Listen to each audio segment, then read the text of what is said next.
here in the biggest blessing of our lives, our home. Since we started out this journey, the end goal was to continue to grow into Christ, but also to be able to provide something different for our children, for them to have what we never did. In my family, we're from the ghetto, constant rotation of drug addiction and violence and jumping from house to house. There's never really been any stability. And I am the first one of my father's kids to own their own home and be able to provide that for my children.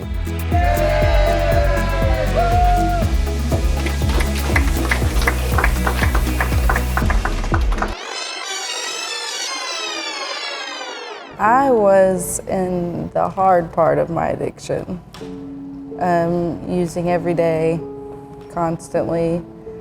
I had a protective order on Jamie at the time, so we were not speaking, and me and the kids were trying to survive. I was a broken man, to say the least. I was pretty bad off. It was day one of sobriety, day one of trying to rediscover who I am, not letting my addiction define me anymore, and everything that Jay preached about that night.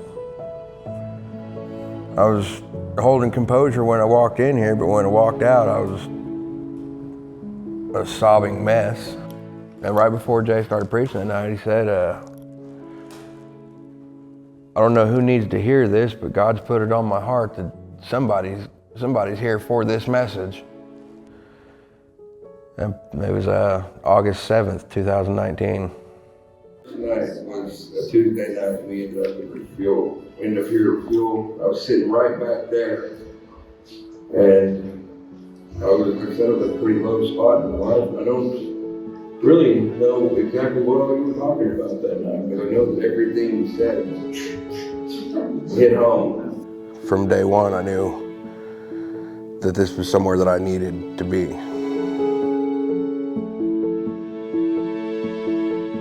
I honestly don't think we would be able to survive and stay clean if we didn't come to a community like God's Resort. When I lived at God's Resort, I liked to go to Miss Joy's classes, and I like going downstairs a lot and playing. We played a lot, we learned a lot of scriptures, and we learned about Christ a lot. I'm ashamed to say it, but before I didn't really have a care for the needs of even my family. I'm a grown man, but I was a giant man-child. Chaotic, in and out of jail constantly,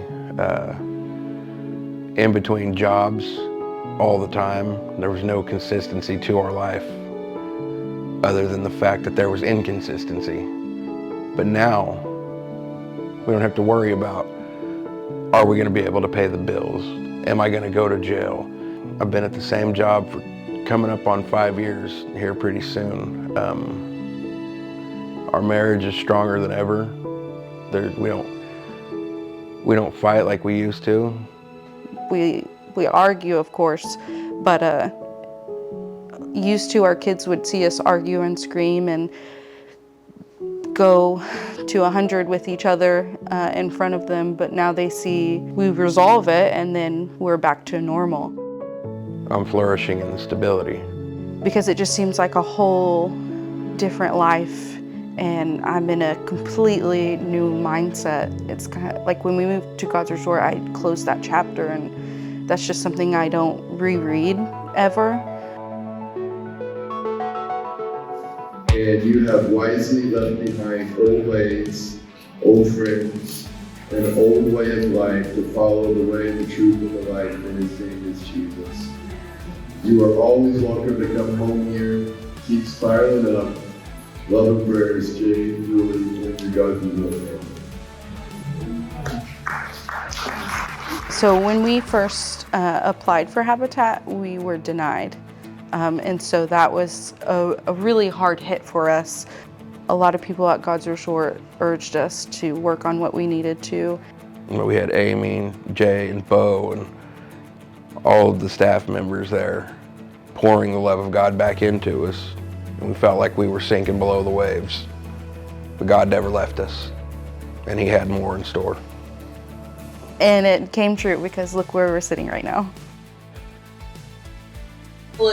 Well, it's bigger and I have my own room now, and we're also able to have pets, and we have a new garage, our dishwasher, that's useful. I like that we have cats and dogs now, and I like that me and Ben have our own rooms. They've started to help take care of the animals, so it's helped teach them more responsibility as well. It's interesting to see how they want their rooms decorated. It's pretty cool to see their personalities up on the walls. We look around at these pictures that we have, this is our life. This is what it's transformed from. None of the pictures from before are anything like what we have here. We didn't have the happy memories. But I can look around at every one of these pictures from this life. I can tell you exactly what was going on, what we were doing. Happy to be there, happy to be involved. It's everything that it was meant to be. When we take away all toxicity, all the poison. If I would have told myself that back then, 6 years ago, I wouldn't have believed it. But going through what I did now, I cannot express how true it is that we are just made for more. Even now, it could happen for anyone. I am an ordinary person from a small town, and look what He's done for me. If it could happen for me, it could happen for everyone. But after being at God's resort, they taught me that there is more if you believe more. I never in 1,000 years would have believed that I was capable of having the life that I have now. My life is a 180-degree turnaround from what it was. There is more, and there continues to be more because He provides for us. 6 years ago, I was working at a hotel doing laundry, and as far as I knew, that's what I was going to do for a while until I could find something better. I currently go to Pitt State. Next semester is my practicum, and then I graduate with my bachelor's in social work. I plan on to keep going and getting my master's. I never in a million years would have thought we'd be here. Miracles happen, and I'm so thankful. It was bittersweet because I was so excited that we were getting this house, but also super sad that we were leaving God's resort. It was surreal. We've worked towards this for so long, and for it to finally happen, for it to come true, it felt like we were in a dream. And it's one of the good ones you don't want to wake up from. And I'm just still awestruck that this is us. Being a homeowner is a lot of responsibility, but I still sit on the couch and look around, and I'm very, very surprised that this is our life now. I know God is on the move, and His Spirit is pouring out from God's resort, and He's just getting started. I would say that if you're feeling downtrodden and disheartened, need to know what real love is, go to God's resort during any one of their functions. Stranger or not, you're going to be welcomed in like family. Not a whole lot of places in the world where you can experience that, but it's here. There's more to come. There's blessings in abundance to be poured out all over. You just got to come be part of it.